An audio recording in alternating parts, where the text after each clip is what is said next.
Just getting my kit out, and unfortunately I've had 2 casualties. Both of those have started to leak, unfortunately, so it's not one, not. Since when did guava not go with marshmallow and pineapple?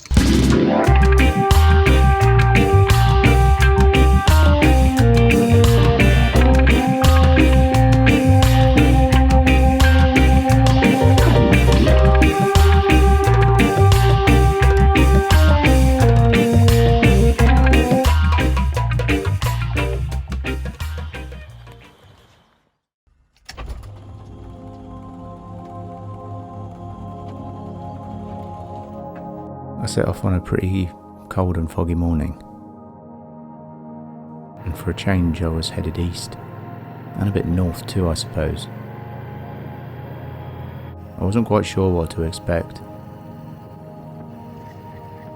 I was bound for a patch of woodland to camp with some folks who I've never met, and I think most of these folks hadn't met each other either. There's a lot of bad press that comes with social media, but what of the good? If I think about all this too much, I might just turn around. But I don't.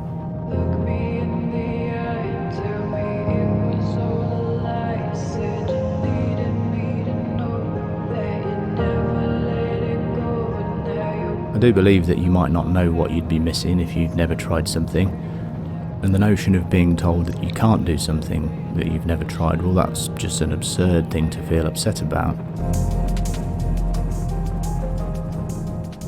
That's kind of how I felt in the early parts of 2020. Sure, we were all going on walks when we could for exercise and for our own well-being, and that wasn't enough for me. I found myself longing to get out of the house and explore. Unable to do so found me turning to YouTube, living vicariously through outdoor and travel videos, and then collecting silly amounts of gear that I couldn't use. Even camping in my garden. Regardless, now I'm committed, travelling hours across the country because I like what someone's posted on Instagram or YouTube. I'd be anxious if my feet weren't so freezing. I hope that someone has a fire going when I arrive. I'm now a year into my own YouTube channel. Rather than a cliche, I figure that YouTubing is just the modern equivalent of journaling, a captain's log or a diary. Nothing nouveau about that.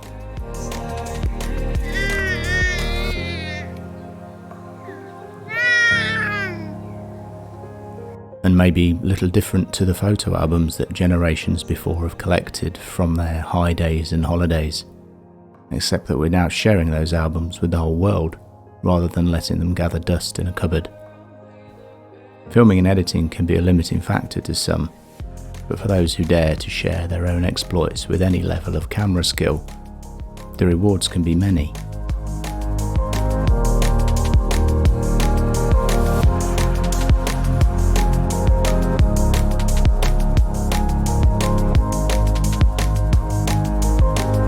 Now, my perception of wild camping until now has been one of solitude and contemplation, maybe even isolation.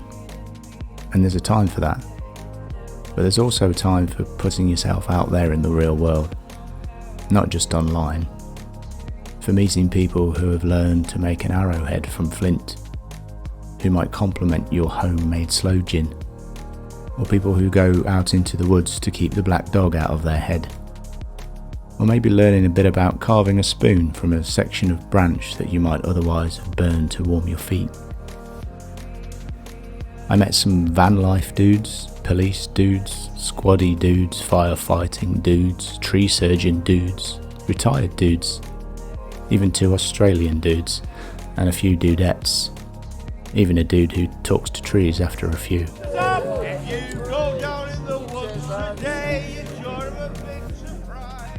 I'm all the better for my weekend in the woods with the wild campers, and I know that there are folks that I will see again. Maybe not in such high numbers, but to share another experience in front of the fire, telling stories. After all, this is what our ancestors did. The cave paintings may have gone digital, the fodder may now be mostly pre-wrapped, but the fire remains a constant across the ages.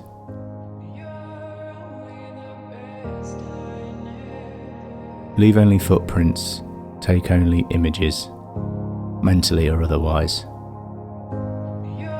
See you next time.